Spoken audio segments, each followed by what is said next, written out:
أعوذ بالله من الشيطان الرجيم بسم الله الرحمن الرحيم الحمد لله رب العالمين وصلى الله على سيدنا ونبينا أبي القاسم المصطفى محمد وعلى أهل بيته الأطيبين الأنجبين بهم نتولى ومن أعدائهم نتبرأ إلى الله. اللهم كن لوليك الحجة ابن الحسن صلواتك عليه وعلى آبائه في هذه الساعة وفي كل ساعة وليا وحافظا وقائدا وناصرا ودليلا وعينا حتى تسكنه أرضك توبا وتمتعه فيها طويلا. اللهم صل على محمد وآل محمد. This will be the last session of this topic that we had. And inshallah, from Thursday onwards, you'll be starting and preparing for the holy month of Ramadan. We'll talk a little bit about these channels that are formed by Allah Tabaraka wa Ta'ala, tawfiqat that are given by Him, Jalla wa Ala, and also a little bit about how to prepare for the month of Ramadan and all this investment that we have been doing in this month of Rajab and Sha'ban.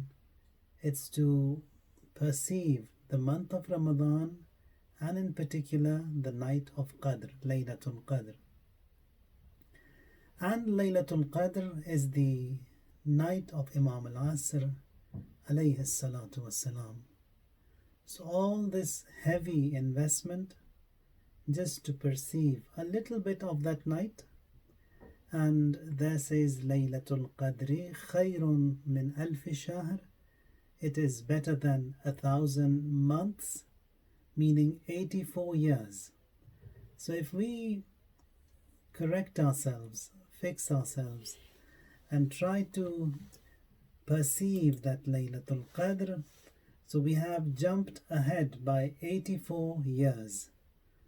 And there in another quote, Imam al-Sadiq alayhi salatu wassalam, he says that Man adraka Fatima فَقَدْ أَدْرَكَ لَيْلَةَ الْقَدْرِ. Whosoever perceives Fatima, understands Fatima, he also has perceived Laylatul Qadr.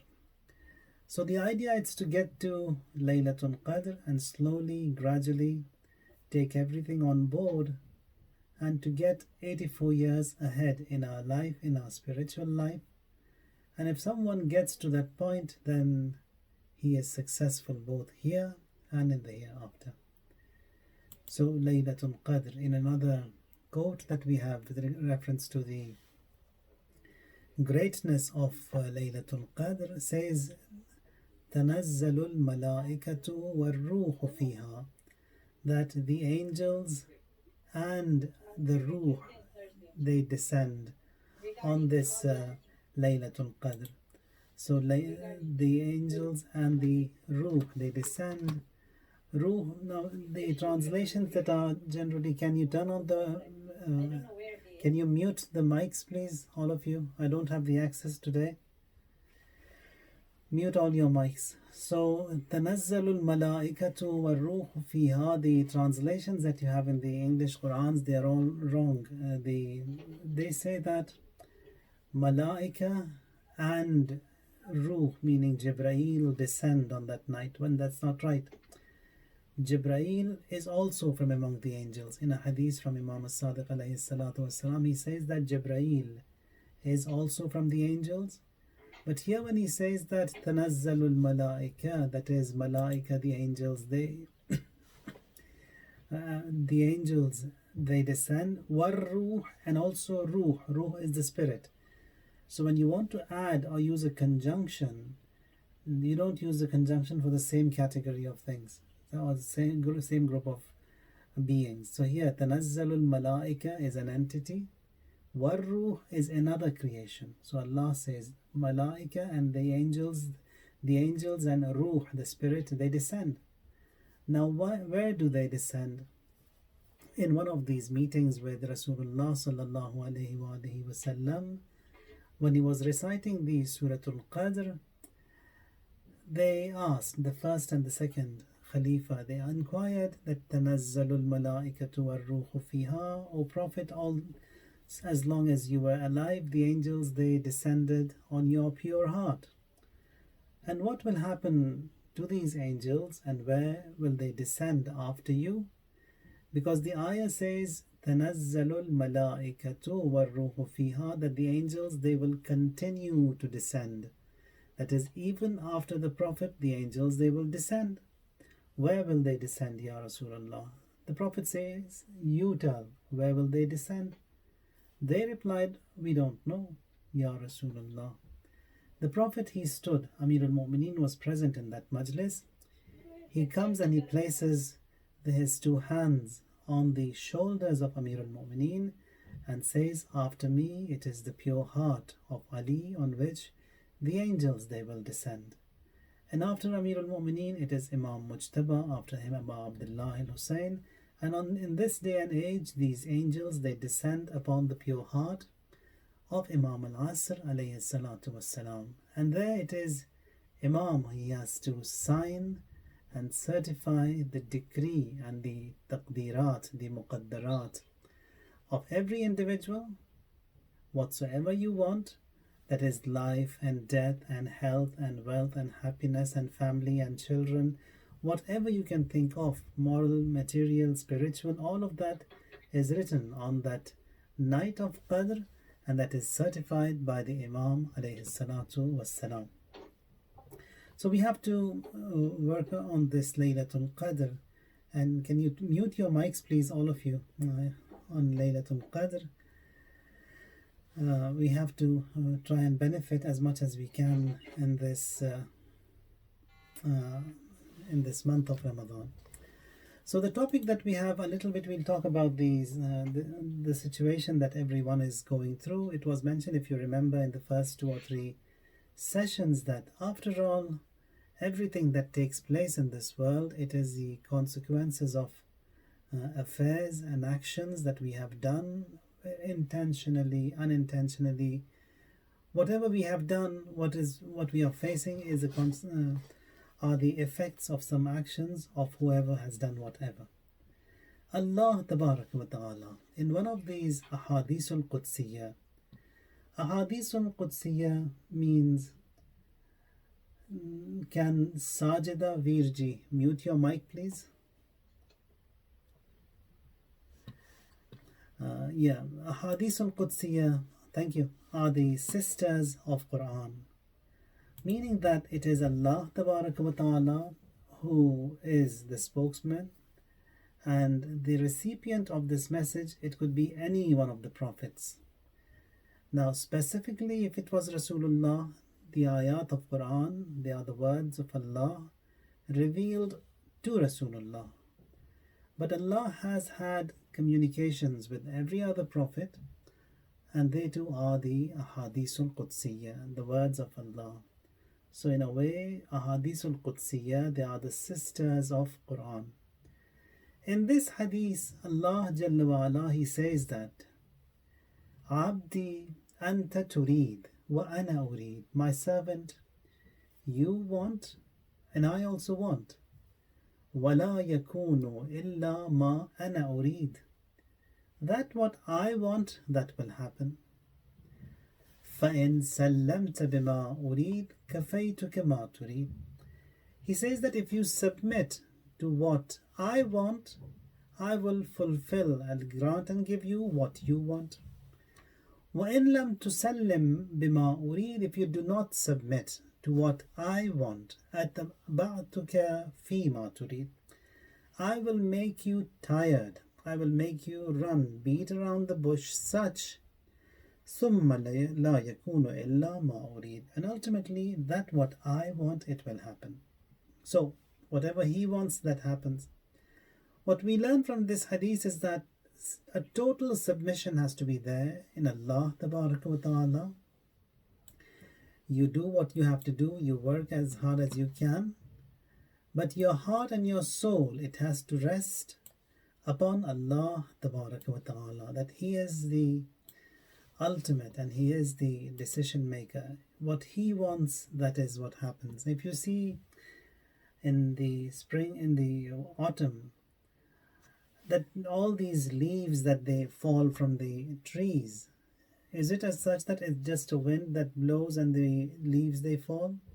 Every leaf that falls, that is in the ilm of Allah wa ta'ala, He knows which leaf, where and what time and how it should drop, it should fall, and where it should fall.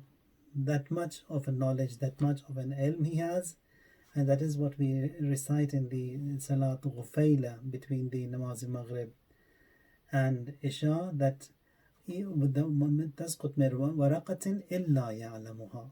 That is, waraqa means a leaf, does not fall, but that He knows. And many a times it is He who makes these arrangements. When a leaf falls from a tree, He says that this leaf has to go to a stream, to a lake, and fell in the lake and become a means, a boat comes by the rock and then stations there for those insects and those creatures that cannot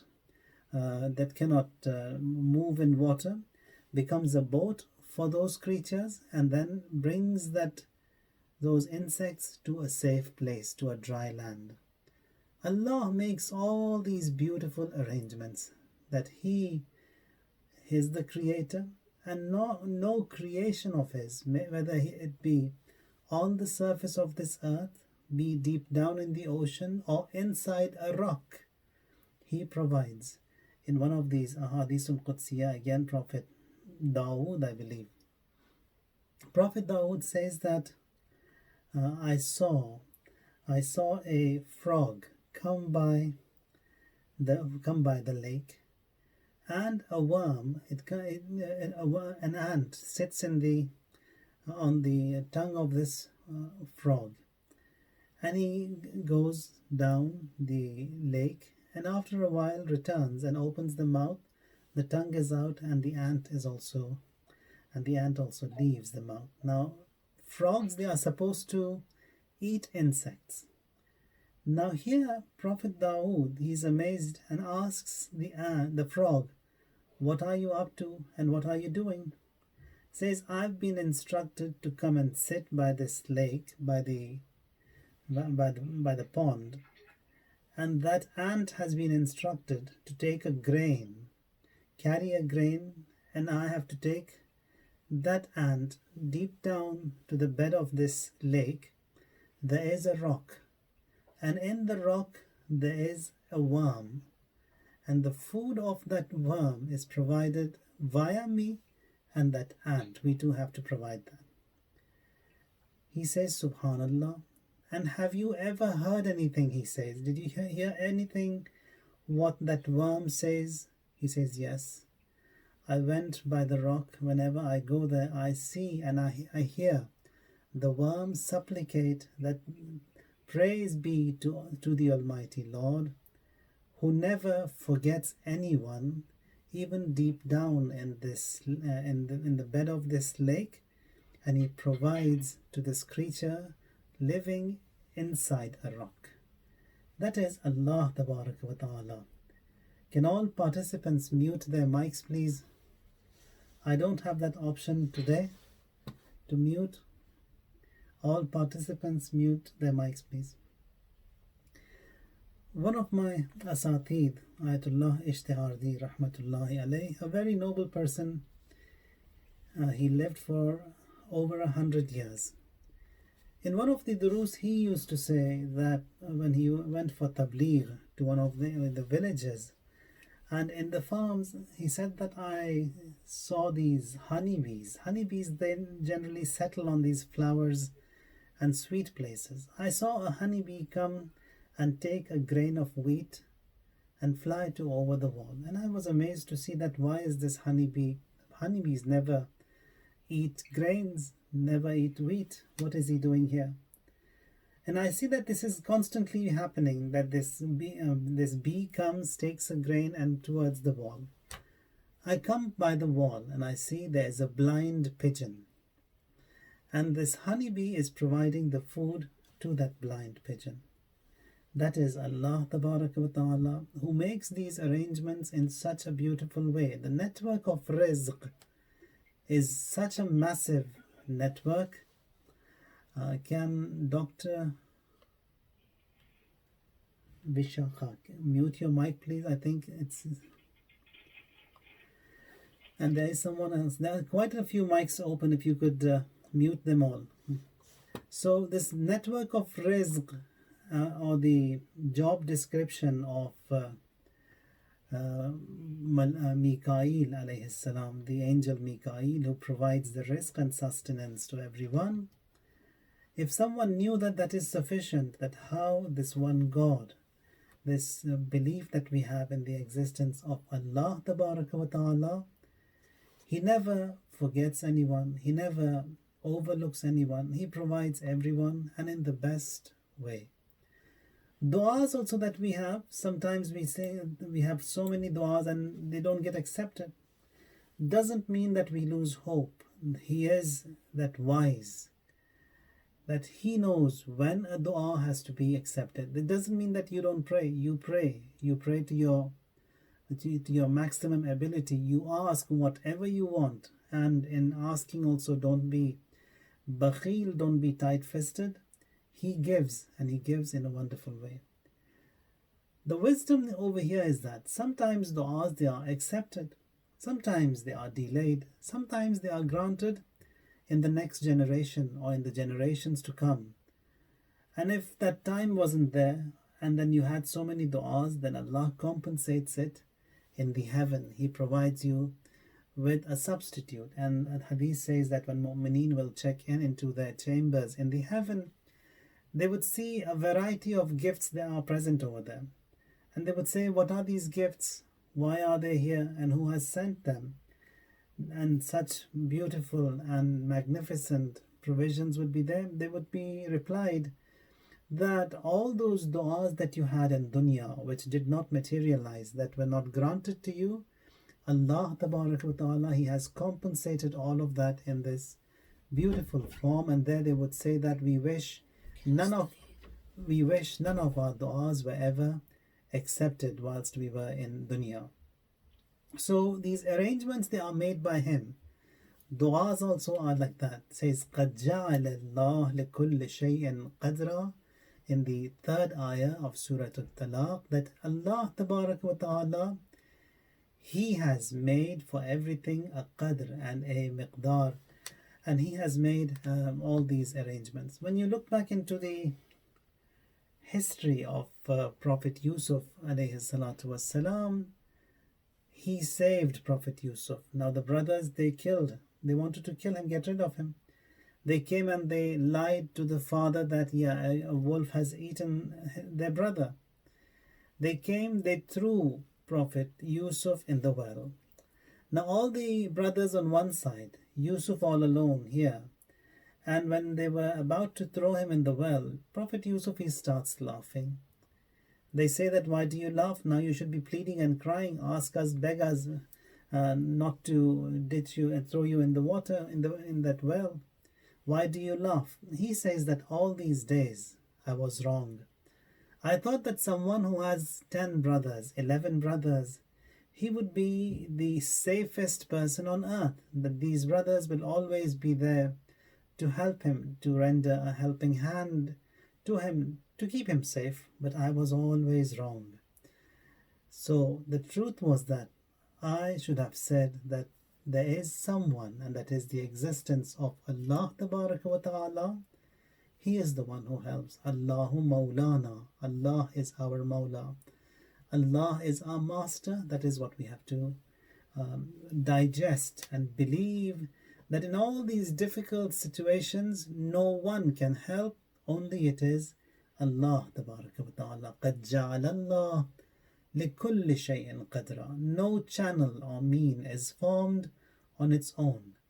Allah, He makes them. Allah, He breaks them. And when they threw Prophet Yusuf in the well, so he should have died, he didn't die. And then when he was there for a duration of time in the well, there was a caravan. That caravan was en route to a destination.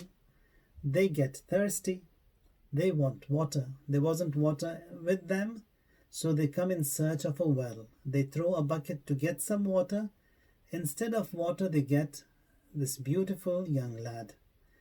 And now, instead of going to their destination, they say that we have a beautiful child here. Why don't we go and sell him? Sell him to the marketplace, to where the slaves are sold.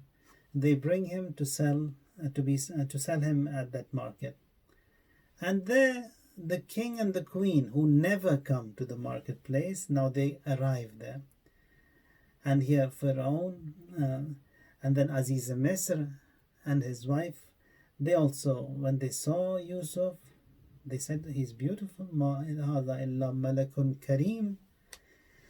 Let's take him and I'll look after him. And there he's taken to the palace of Aziz Misr. The king and the queen, they take care of Yusuf. And there all the story of Zulaykha and Yusuf comes into existence. And then this Yusuf arrives at that loftiest of positions and ranks and is given a kingdom, a rule of that Misr. So here all of these arrangements were made by Allah wa ta'ala, that is saving him in that water. Otherwise, in the water, if someone is thrown, he should have died. So he saves Yusuf in the well. He saves Nuh on the waters. He saves Prophet Yunus in the sea, inside in the belly of that whale, in that fish. So he makes all these arrangements. He breaks the arrangements. He makes people thirsty. He quenches the thirst of everyone. And that Iman in Allah wa ta'ala should be such that it should increase day by day. And especially in this month of Ramadan, if you see all of these du'as that we have, amazing and beautiful du'as. And one of the phrases that we recite almost in every day, and especially the du'as that we have for the night, أسألك إيمانا تباشر به قلبي ويقينا حتى أعلم أنه لن يصيبني إلا ما كتبت لي. That Allah give me an iman that is with me all the time, ويقينا, and give me a certainty, a yaqeen, that nothing befalls, nothing comes to me but that what has been written by you. If He has written something to get to me, it will definitely get to me, no matter how many hindrances are there, how many stopovers are there. No one will be able to stop it. It will get to me. Now, if you look back into the recent past, not long, this Mal'oon Saddam, he killed 1.6 million people. Ayatollah al-Uzma Sistani also was living at that time. So if he wanted, he could have killed him as well. But he couldn't. That is, al-mu'min kal-jabal, says like a mountain. Many times he who has done such a horrendous crime and killed so many people, or likewise the Shah of Iran, so many thousands, tens of thousands of people he killed in Iran. But that one, Imam Khomeini, he couldn't. He couldn't, meaning that when Allah wants someone to remain, He remains. When Allah wants someone to protect, He protects. Now, whatever is happening in this day and age today, these shayateen, they are planning a big chunk. But there is a planner who is going to override and overrule all of them. And that what he wants will ultimately happen. That, as it was mentioned in that hadith, that وَإِن لَمْ تَسْلِمْ بِمَا أُرِيد أَتْبَعْتُكَ فِيمَا تُرِيد ثُمَّ لَا يَكُونُ إِلَّا مَا أُرِيد. If you do not submit to what I want, I will make you tired, and ultimately that what I want will happen. That what Allah has desired. That what Allah will, that what Allah wants is that He wants the rule of Salihin on this planet Earth. That is, من بعد الذكر أن الأرض يرثها عبادي الصالحون, that Salihun, they have to rule on this planet Earth. They are the ones who will inherit this land. So وَاللَّهُ يَحْكُمُ لَا مُعَقِّبَ لِحُكْمِهِ. That is, indeed Allah, He is the repeller of His decree. There is no one who can repel the decree of Allah. He is the one who decrees. He is the one who makes these channels, and He is the one who breaks them. In the second and the third ayah of Surah Al-Talaq says that وَيَرْزُقُهُ مِنْ حَيْثُ لَا يَحْتَسِبُ. That is, when Allah provides, He provides from amazing outlets you would never ever think of. وَمَنْ يَتَوَكَّلْ عَلَى اللَّهِ فَهُوَ حَسْبُهُ. And whosoever relies upon Allah, He is sufficient, He is kafi for him. إِنَّ اللَّهَ بَالِغُ أَمْرِهِ قَدْ جَعَلَ اللَّهُ لِكُلِّ شَيْءٍ قَدْرًا. That is, He is the one who indeed has made a measure for everything. Everything is in its right place. Now, Prophet Musa alayhi salam, his story also, he was wanted in Madian. Everyone, the Pharaoh was chasing him. He comes to Madian and he was there for many years. And he comes and meets Prophet Shu'aib alayhi salam.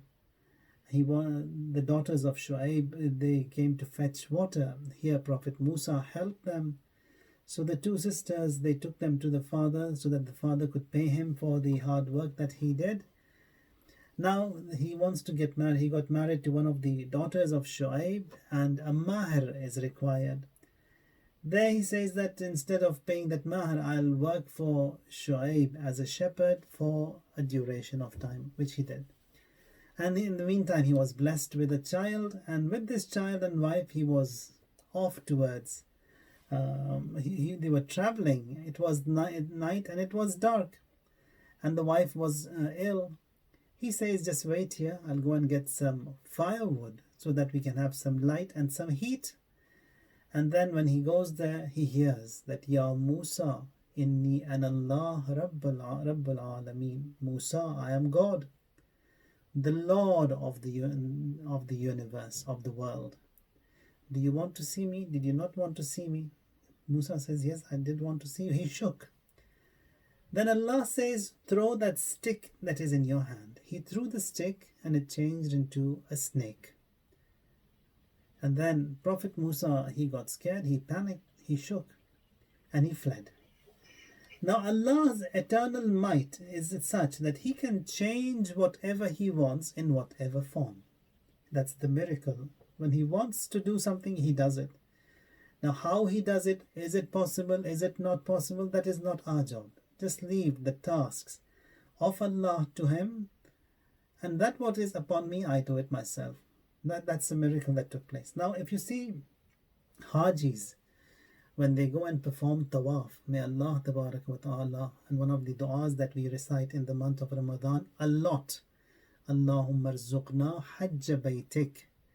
That is, that Hajj of your house be granted, because that also, it's that headquarters of the Waliyullah of Imam al-Asr alayhi salatu wassalam. That people, they have met the Imam in those holy lands a lot. One of those places where you can swear an oath that he is, on which part of the earth, is on the day of Arafah. He is there in that place.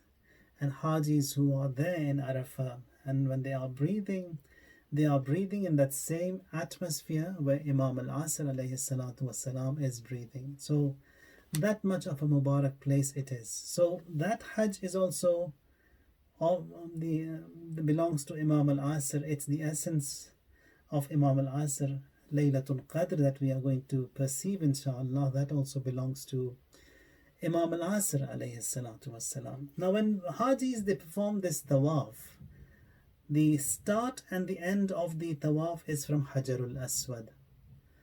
That Hajarul Aswad in the Alam Zar, that is prior to the creation of this dunya, when the allegiance was taken from the creation, or that Alam Zar meaning the Alam Alast, the world which is known as Alast. This has been mentioned in Quran, Alastu bi Rabbikum, and that proposal was given to the entire creation.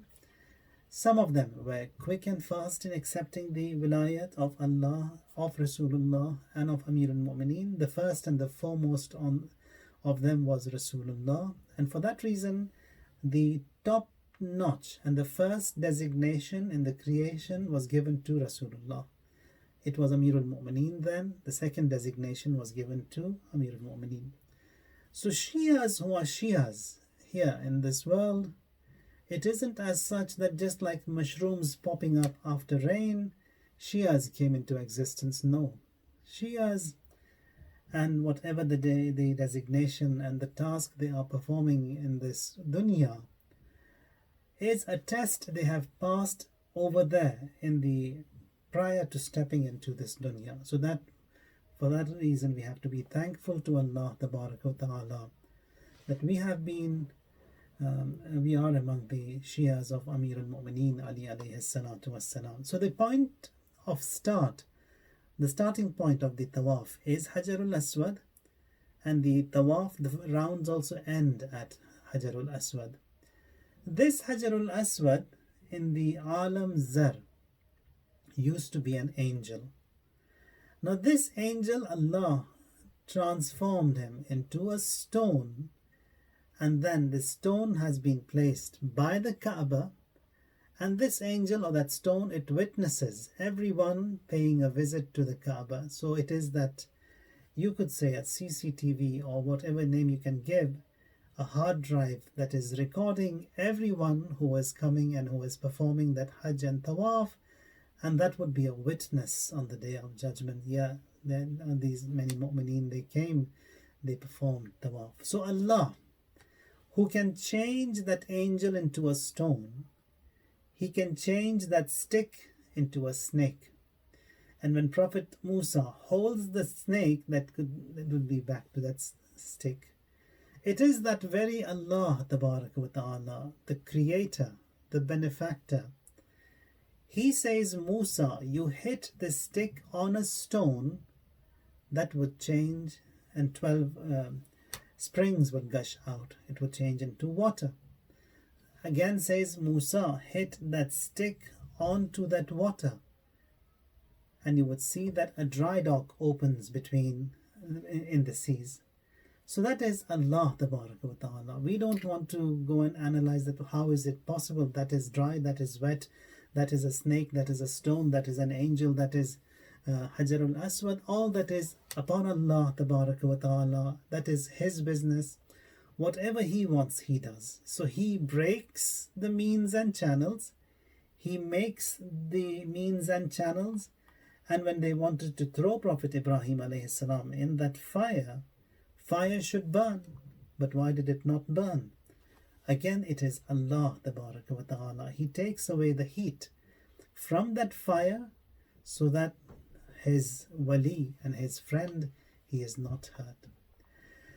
So beautiful ayat we have which talk about this. And for example, there's another ayah in Quran. It says that وَإِنَّهُ هُوَ أَضْحَكَ وَأَبْكَى, that it is Allah who makes you laugh. It is Allah who makes you cry. Many a times I may go and recite a majlis, maqtal, a whole maqtal of 90 minutes, I may recite, no one cries. And sometimes it is not even in maqtal, just a few sentences of a musibat. I cry, I may recite when people shouldn't be crying at that point, they burst into tears. Or where they shouldn't be laughing, they laugh. Where they should be crying, they don't cry. So all that, even the laughter and the cries, they are controlled by Allah Ta'ala. So many a times we get upset when we see these situations, loss of job, or the financial crisis, or problems that we see in families, and we get upset. There is nothing to get upset, nothing whatsoever to get upset, because the planner who is planning, he does the best for every one of us, and he doesn't neglect anyone. Just like all these examples that were given, that little worm deep down in the seabed inside the rock is provided. Will he forget you and me? Definitely not. أنه هو أضحك وأبكى. Sometimes people, they rely on these imaginary calculations. I'll give you an example here. One of the ladies in Tehran, she had 4 sons, all 4 of them physicians, and people who were around her, they used to say that how lucky she is. She's got four sons and all four of them doctors, so she doesn't need to worry about any medication, any medicine, doesn't need to line up in the hospitals, in the GPs. So she's got four sons at her disposal, and all four of them, one better than the other, the best of doctors in town. Now, this lady, when these sons they get busy, and mothers they generally don't want to disturb their children. She also was in her place. The sons they thought that he's maybe in the house of the first one. The first one thought maybe the second one, and all of them with this assumption that she must be in the house of one of the other brothers. And this lady, she falls ill and she dies without any medication, without seeing a doctor. Now, someone who had four sons and all of them physicians has to die without any medication, without any seeing a doctor. So these calculations also that we have, they are all imaginary calculations. And on the contrary, you see that someone who doesn't have any one of these qualified children may not be the same case. So calculations that we have, they are imaginary, they are wrong. And Allah Ta'ala, He is the one who is the ultimate planner that we have, and unto Him should be our support. And especially in this month of Ramadan, we have to work on it a lot, that Allah Ta'ala grants us an Iman, and we get to this point and we know that لَن يُصِيبَنِي إِلَّا مَا كَتَبْتَ لِي, that nothing will get to me but that what you have written. كَتَبْتَ لِي, you have written for me. This was a little bit about these channels that are broken and that are made by Allah Ta'ala. And one of the du'as also that we have, that we recite after the Isha prayers, it's the same, that asbab, they are made by Allah Ta'ala, and asbab, they are broken by Allah Jalla wa'ala. May Allah Ta'ala help us in this month of Ramadan and this glorious month that we have. One of the surahs to be recited a lot in this month, it's Suratul Qadr. Suratul Qadr, it's the surah of Wilayah. And it was mentioned, that hadith from the Holy Prophet. It's the surah of Wilayah, surah of Imam al-Asr alayhi salatu wassalam. And it is mustahab that this surah be recited 1,000 times every day. It may sound a lot, but those who want to do it, they do it. You can do it in different times of the day, a few hundred every time, and 1,000 Suratul Qadr every day. That is one. Secondly, in this month of Ramadan, one of the other surahs that you have to recite is Surah Dukhan. Dukhan also 300 times in the entire month. So if you do 3 times every day, you've done that. So Surah Dukhan, it's not a very lengthy surah, it's just 3 pages, a very easy surah also with small ayat. And a few times when you recite it, you will memorize the surah as well. It's reciting the Suratul Qadr and then Suratul Dukhan, and every day reciting the Holy Quran as much as you can, and as many Qurans as you can finish. Least of it is that at least one Quran, which makes 1 juz every day. So recitation of Quran every day. And then one of the mustahabbat, which is generally not observed, is that we have to perceive Laylatul Qadr and do something so that an extra tawfiq is given to us, that we witness Laylatul Qadr. And for that, Imam as-Sadiq alayhi salatu wassalam, he says that recite Dua Joshan Kabir on the night of the 1st of Ramadan. Now here in Canada, if Saturday is the 1st of Ramadan, then on Friday night you recite Dua Joshan Kabir. And if it is sighted the moon and Friday is the 1st of the month of Ramadan, then Thursday night you recite Dua Joshan Kabir. So bear that in mind, put some reminders so that we don't forget that on the night of the 1st of Ramadan, recite that Dua Joshan Kabir. And Imam says that someone who does that will be blessed to perceive Laylatul Qadr because of this dua Joshan Kabir. In addition to the 3 times you would recite in the Layali Qadr on the 19th, 21st, and 23rd, this is an extra dua Joshan Kabir that you would recite inshallah on the night of the first of the month of Ramadan. One of the other things to keep in mind is that this month it's special. In one of the riwayat that we have, I believe it's Hadith al-Qudsi again, there Allah Tabarak wa Ta'ala, to the Prophet he says, to no nation did I give this Laylatul Qadr. Laylatul Qadr has been given only and only to the nation of Rasulullah sallallahu alayhi wa alihi wasallam. So it's a big bonus given to us. No one else had that. It's only the nation of Rasulullah that you can get an opportunity to jump 84 years ahead of yourself by perceiving part of that Laylatul Qadr. And also in Mafatihul Jinan, if you see the major chunk of that book, it's related to the month of Ramadan. And it is the month of Ramadan. You also have to address the month with honor and with respect, because Ramadan, it's the name of Allah Tabaraka wa Ta'ala. And Hadith says that never say Ramadan has come, Ramadan has gone, Ramadan is ending, Ramadan is starting. Says that you always address it with respect. Shahru Ramadan, the month of Ramadan. Or you say Mah Mubarak, Mubarak Mahina. Or with all these extra respect, you will have to address the month of Ramadan because it is the name of Allah Tabaraka wa Ta'ala. Now in this month of Ramadan, you have du'as for the day. So every day there is a small du'a of 1 lines, 2 lines. You recite every day.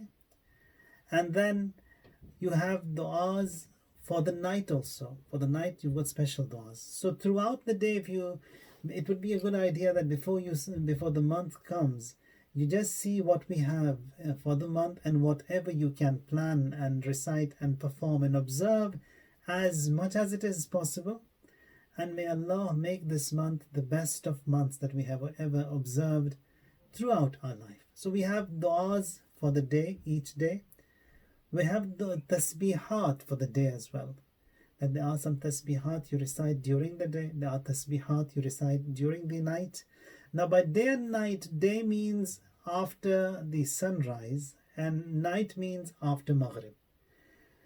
Now du'as for the day you have for even prior to Zohr, and then you have du'as after Zohr. You've got special du'as that you recite after the wajib prayers, and then you have du'as that you recite at night. And among those du'as that you recite after your Isha prayers is Dua Iftitah. Dua Iftitah is also the dua reported by Imam al-Asr alayhi salatu wassalam, and recite it every day. Don't miss even one day, because that 30-day Dua Iftitah, it's like these antibiotics that is given to us. If you miss it, you lose the asar or the effect of that dua, of this medication. Just like that, these duas also have that impact, that don't miss any one day of this dua Iftitah.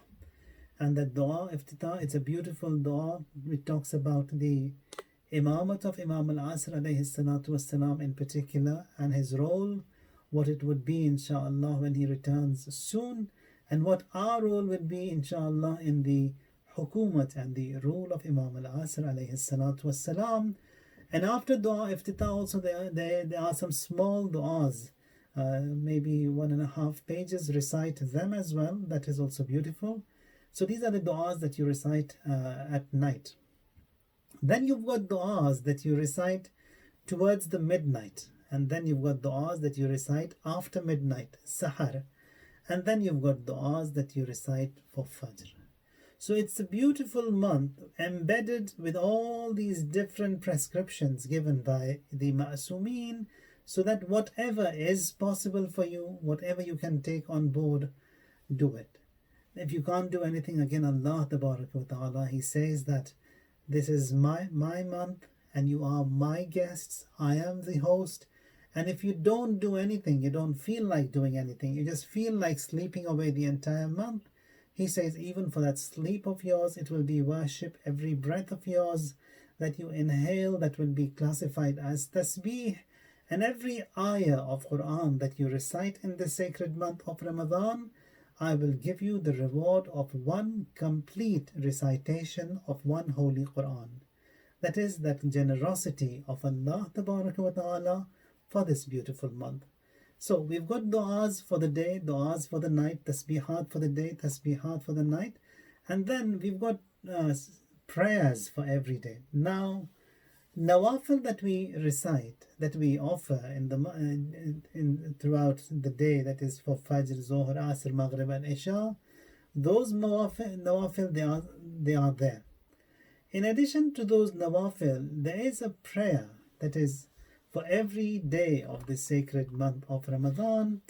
If you go to this, inshallah, I'll send you the links for the. I'll send you the link for the prayers, inshallah.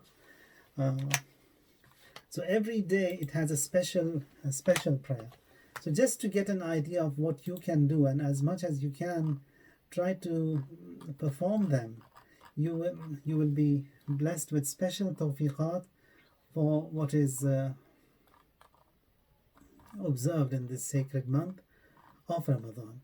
So every day of the month has a special prayer. For example, the first day of the month, if I could find it, the first day of the month, it has a 4 rakat prayer in which you recite Surah Tawheed, Surah Al-Hamd once, and 15 times Surah Tawheed. So 4 rakat, 2 and 2, and then you've got all these different versions of these prayers. Whichever is possible for you, try and do them as much as you can. Now, one of the prayers which you can definitely do in this month of Ramadan, it's a 2 rakat prayer that you offer after your Isha prayers. So you've done your Isha prayers, your Nafilah of Isha, and after that you offer another 2 rakat prayer, Qurbatan ilallah. The difference over here is that after Surah Al-Hamd, you would recite Surah Al-Ikhlas 3 times in both the rak'at, and then once you've done the prayer, you would there's a one line dua, Subhana man huwa rahimun la ya'jal, Subhana man huwa. You recite that. For that also there is so much of ajr and reward that has been mentioned. So all these different prayers that you have for this glorious month of Ramadan. Now, in addition to this, there are some you have the du'as for the Sahar of the month of Ramadan. Dua Sahar, the one which is famous is Ya Mafza'i and the Kurbati. That is the smallest one. At least recite that smallest dua Sahar every day. If you could do a little bit more, then you could do that Ya Dua Baha, Allahumma inni as'aluka bi baha'ika bi abhahu wa kullu baha'ika bahi. Recite that. And this dua is also known as Dua ul-Ahrar. Dua ul-Ahrar means dua of those who are free, of the free men. In every dua that we have, you recite, you ask Allah for something. But in this dua Baha, you don't ask Allah for anything. You say, Allahumma inni as'aluka bi baha'ika bi abhahu wa kullu baha'ika bahi. Allahumma inni as'aluka. And then you don't say what you want. You say, God, I ask you by your greatness, and your greatness is such great. And I ask you by your greatness what? You don't say. That is another beautiful way of begging from Allah Ta'ala. And the seerah of Imam Khomeini was such that when he used to offer his prayers, now there are all these du'as that we recite. For example, in the last sajda, you say Ya Latif irham abdaka Zalil, or for example Ya Wali al-Afiya as'aluka al-Afiya, and so many other du'as that you have. Now he, in his sajdas, he used to say Ya Latif, Ya Latif, Ya Latif. That's it, nothing else. So he is calling the existence of Allah as Ya Latif. It is upon him how he bestows. So when you come to someone such great, and that also is as a result of that height of ma'rifah a person has towards the existence of Allah Ta'ala. So dua Sahar, you have one of the other duas that we have for Sahar of the month of Ramadan. Now, here in this part of the world, we don't have such a long night. Maybe in the southern hemisphere, the nights would be longer, or some other parts of the world, you may be having slightly longer nights. If that is the case, then dua Thimali Abu Hamza. That is one of the beautiful du'as. At least try to do it once or twice during the month of Ramadan. And it was the seerah of the noble, of the Muqaddas, those who were studying in Najaf and in Qom also, that they used to recite the entire dua Abu Hamza in the qunut of the night prayers. So there have been people of that great caliber. It's a very long dua which takes about 90 minutes of your time. But once in a while, if you can't do the entire dua every day, at least a few pages, a few minutes of it, listen to it, see what Imam alayhi salatu wassalam asks Allah tabarak wa ta'ala in all of these du'as. And this dua Abu Hamza also, that after reciting that 90-minute long dua, that what Imam asks Allah, it's the same thing. That as'aluka imanan tubashiru bihi qalbi wa yaqinan. That Allah, I want an iman which is with me, and I want a yaqeen which is with me, and then that yaqeen that makes me believe that nothing would get to me but that what Allah has desired, that what Allah tabarak wa ta'ala has intended and He has decreed for me, only that would get to me. Now, towards the 13th, 14th, and 15th of this month, again, inshallah, you'll get these reminders that say that some of the other du'as, they are highly recommended. Among them is Dua Mujir. Dua Mujir also, it's the names of Allah Tabaraka wa Ta'ala, highly recommended in the month of Ramadan, especially on the 13th, 14th, and 15th of this glorious month. So inshallah, Allah help us all in benefiting and making the best of this glorious month of His, and grant us the tawfiq that we perceive Laylatul Qadr, and that Laylatul Qadr khayrun min alfi shahr be bestowed to every one of us, and Allah make it as such that we hear the cry and the call of Imam al-Asr alayhi salam, and Allah hastens his return, and we are all enlisted among the best of servants of Imam al-Asr alayhi salatu wassalam. Now, one of the other things that we've been requesting Allah to hasten his return. Now, if after all these du'as and all these glad tidings and good news and giving so much of hope, if he doesn't return, what do we do? Does it mean that we turn back to our heels? No. What we want, we have this belief in the imamat of Imam and this dua that we have to hasten his return, that gives us a lot of hope, that gives us all that umeed, that gives us all that optimism. And someone who has that optimistic faith and belief, Allah Tabarak wa Ta'ala opens up for him also opportunities with all that hope and optimism, and that is what he loves. And inshallah, that what we definitely want and desire from him is the return of the Imam alayhi salam, and that we are all enlisted among the best of his servants and those who seek shahadat in his service. وسبحان ربك رب العزة عما يصفون وسلام على المرسلين والحمد لله رب العالمين اللهم صل على محمد وآل محمد. Now this was mentioned that if we have this dua and the return of the Imam is delayed, what happens then? When we look back into the history of Rasulullah sallallahu alayhi wa sallam, in one of these battles, Ammar and one of the other companions of Rasulullah, they came across one of the Jews, and then he started mocking that you said that you are the ones who will be winning in these wars, and in this battle of Uhud you sustained such a huge loss and so many of your people were martyred. What do you have to say? With all that hope, that optimism you had, du'as that you had, you are the winners and you have the Prophet with you. Now this Sahabi who was with Ammar, he says that I don't want to talk to you guys, because you guys just create doubts and confusion in our minds. Ammar says, but I want to talk to you. And he says, Ammar Yasir, he says that, yeah, what we had, that belief and faith, was right. This flaw, the shuhada that we see, or the loss that we sustained in this battle, was as a result of disobedience to Rasulullah sallallahu alaihi wasallam, and it was the consequences of the affairs that we saw. That what we did are the ones. Now here, this message is given to Rasulullah. We met someone after the battle, and he said this, and this Sahabi was quiet, saying that, I don't want to reply to you, I don't want to talk to you, because you guys just create doubts and confusions in our mind, so I don't want to communicate with you. But Ammar gave this reply to them. Rasulullah says that what Ammar gave, the reply that he gave, that it is like fighting in the way of Allah, that jihad fi sabilillah, that much of a reward he got only for that statement,